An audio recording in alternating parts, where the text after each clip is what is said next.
Survey results. Pulso ng bayan. Simplihan natin sa Vibe Check. Simulan natin ang talakayan sa panibagong survey ng Okta Research Group kung saan lumalabas na 37% ng mga Pilipino ang naniniwalang sila ay mahirap.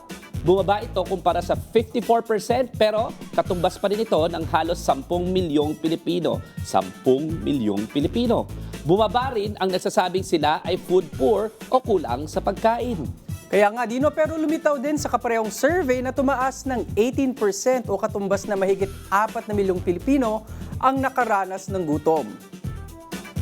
Kaya naman, ang tanong ng bayan, Carlo, paano nga ba maipaliliwanag ang resulta ng survey lalo't bumaba ang naniniwalang sila ay mahirap pero dumami naman ang nakaranas ng gutom? Ano sa inyong palagay? Oo, no? Nung nauna ko rin na-encounter, parang magka-ironic yung kinalabasan. Magkaiba yung ano no, Oo. yung datos itong mga ito, di ba? At saka syempre nanggaling ito sa mga official na survey. At yung mga survey naman yan ay may methodology. Oo. Pero ang sabi, mas maraming food poor. Bumaba. Bumaba ang Bumabang food poor. food poor. Pero mas maraming nakaranas ng gutom. Yung incidence of Paano hunger. natin ma-reconcile kaya yan? Ang paliwanag ng Okta, kasi isa dyan sa mga naging dahilan niyan, yung tama ng mga sakuna sa Visayas at Mindanao. Kaya maraming tayong mga kababayan na nagugutom. Nakaranas ng gutom. Nakaranas ng Oo. gutom. Pero yung ano ba, yung mga bilihin, di ba, parang bumaba rin naman daw. Yung ano, sabi, di ba, sa Slowdown ng inflation. Nag-slow down ang inflation, kaya siguro marami nagsasabi na nag-improve yung kanilang buhay. Pero yung nakaranas ng gutom dahil siguro doon sa mga sakuna. I mean, kung i-interpret mo yan, no? Oo nga. Pero parang it has Ikaw to ba be feeling- noted din na parang first time din nagrehistro ng ganyang kalaking baba sa isang period. Oo nga, kasi historically nga, yung third quarter to fourth quarter, mababa talaga. Pero ito yung pinakamababa na nakita nila. Well, pero kung sasabihin mo, di ba, good news yan. Supposedly, no? At nakaranas tayo ng good news, akalain nyo yun.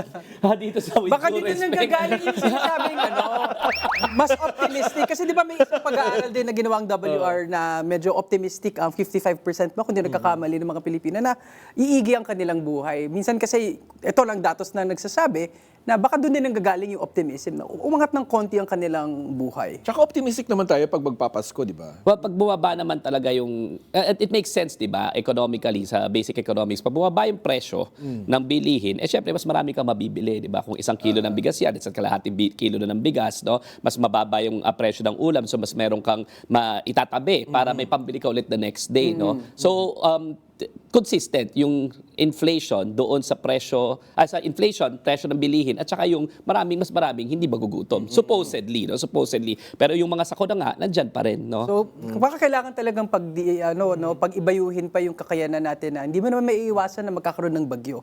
Pero yung antas kung saan naaapektuhan yung kabuhayan ng mga kababayan natin, talagang kailangan din natin pag-ibayuhin pa.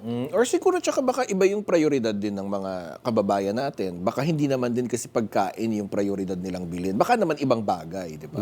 Pero kung titignan mo, di ba, kasi yung sakuna kasi, hindi kasi yan excuse para makaranas ng gutom yung Correct. kababayan, di ba? Dapat, pag may good governance ka na tinatawag, napaka-importante yung sinasabi nilang preposition yung relief. At hindi lang pwedeng relief, di ba? Kasi kung relief, yun yung temporary, di ba? Dapat maayos rin yung evacuation center sila, dapat taken care of, tapos alam natin kung paano immediately makakabangon. In other words, masama pa rin yung antas kung sakasakaling may sakuna, magugutom sila ng 2 araw, 3 araw. Imagine mo na salanta ka na nga ng bagyo, nawalan ka ng bahay, pinasok ng baha dahil sa mga flood control projects na yan, yung bahay mo, tapos magugutom ka pa afterwards, di ba? So, sa akin, basic ng part ng governance is yung dapat preposition lahat, maiwasan natin yung gutom, at saka at the same time, di ba yung sinasabi nila na dapat yung plano dyan sa mga baha na yan, di ba? Scientific base, di ba? Kasi mapag-uusapan rin natin siguro mamaya yung tinatawag natin pag-abandonado sa Project NOAA, di ba? Dati supposedly alam natin kung saan pupunta yung tubig, alam natin kung gaano kalalim, alam natin kung gaano kalakas yung ulan para ma-allocate natin adequately yung resources para sa infrastruktura. Kailan ba nawala yan? Nawala nung panahon ng Patas 2016 yata, dinefund na siya. 2016, dinefund na yan. Nagsimula yung Project NOAA. Kanina administrasyon yun? administrasyon ni Pangulong Aquino yung nagsimula ng Project NOAA, very effective yan. Datos ang kailangan para, sabi ko nga, para mailagay yung mga alokasyon ng flood control at saka lahat pa ng mga infrastruktura. Pero, na-defund yan ng panahon ni Rodrigo Duterte. Bakit? Ayun ang hindi natin masabi, di ba? Ayaw yata ng datos di ba? Kasi syempre, kung malinaw yung datos, doon mo ilalagay yung pera. Paano kung hindi mo kabaro yung mga tao doon sa, doon sa lugar na yon, hindi ka makakakuha. Kasi, di ba, ang naging problema nga raw doon sa alokasyon dito sa flood control projects, hindi siya scientific based. Hindi rin siya need based, no? Hindi siya empirical.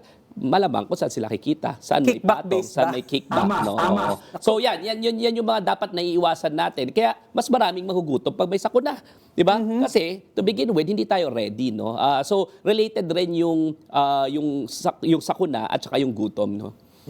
O kaya sa kabilang banda rin, pwede naman nating tignan din na baka naman kasi merong kung kahit papano, merong matinong nagagawa yung gobyerno, kaya gumaganda yung buhay ng taong bayan. Maganda naman, yun ang sabi ng datos no? Tsaka wag nating, sa akin kasi ayoko yung mga nagsasabi na, well, mali kagad yung datos na yan. Kasi datos is datos, di ba? Kung yan ang sinasabi ng datos, yan ang sinasabi ng Okta Research, kailangan bigyan din natin ng pansin, no? At bigyan din natin ng adequate parang benefit of the doubt. Kung yung mga tao ngayon na sa administrasyon, na siguro naman ginagawa nila yung kaya nila doon sa problema ng gutom, kaya nag-improve yan. Pero, is it still wanting? Ang sabi kanina, 4 million. Mataas pa rin ang 18 bilang. million ang nagagutom. No? It's still wanting. There's an improvement. Pero ang importante, di ba, dapat sa dami ng resources, mayaman ang bansa ng Pilipinas, di ba? Supposedly, mayaman, meron tayong mayaman na likas na yaman, pero ang dami pa rin nagugutom. Hindi dapat ganun, no? So, dapat doon pa rin mag-improve. So, there's an improvement, pero wala dapat nagugutom. Dapat yun ang tutukan ng gobyerno. Doon Correct. sila tumutok. Sabi nga nila, di ba, yung mga problema na nakakabit sa sikmura, yun ang unahin, no? Okay. Siyempre, hindi naman pwedeng kami lang ang dumadaldal dito.